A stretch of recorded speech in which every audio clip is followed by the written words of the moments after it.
Hi, everybody. My name is Representative Sue Chu, and I take care of District 17, the area that surrounds Boise State, heads up to about Edwards Theater here in Boise. I really want to thank everyone that's here and that is connected to us all across the state on the stream right now on their computers.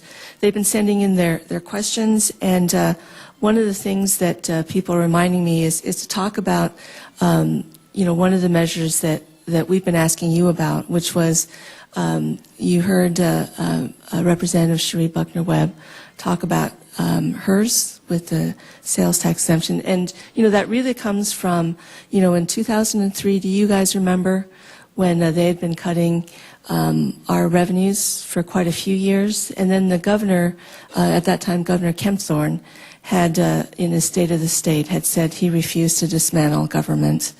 And we left that legislative session with a 1 penny increase.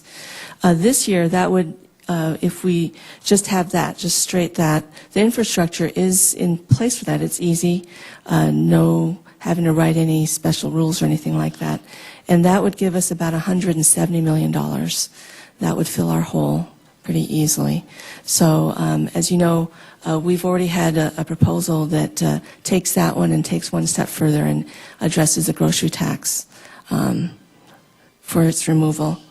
Okay, so we have a volunteer that right now is photocopying the list of all the people that are on the Revenue and Tax Committee, and we'll have you that are satelliting right now that information shortly after this ends, but also we'll give it to you at the doors when you leave, and you can call and contact them with your ideas. We've got a lot of ideas that have circulated so far and some more coming.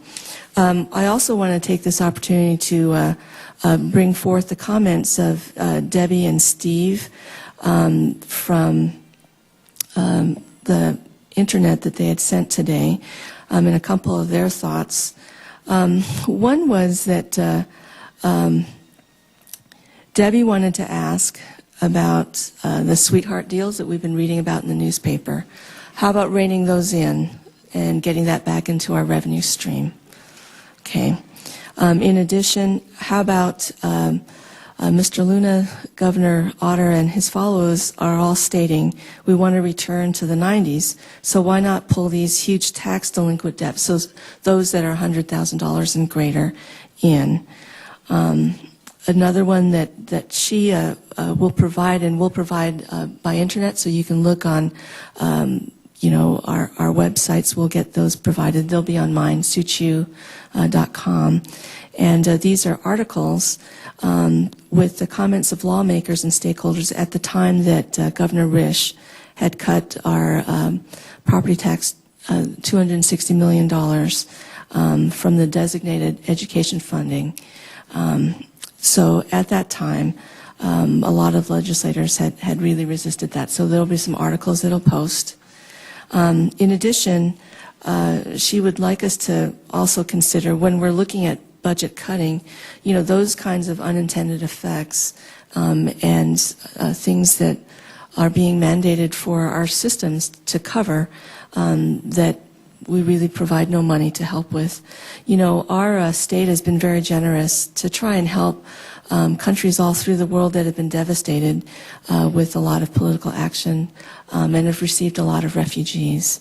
So a lot of, our teachers have that dilemma in addition to special ed situations. Children that have been traumatized don't have our language and are struggling to try and adapt in a system where you have ISATs and things, and the push for teachers to perform based on children's performance is unfair.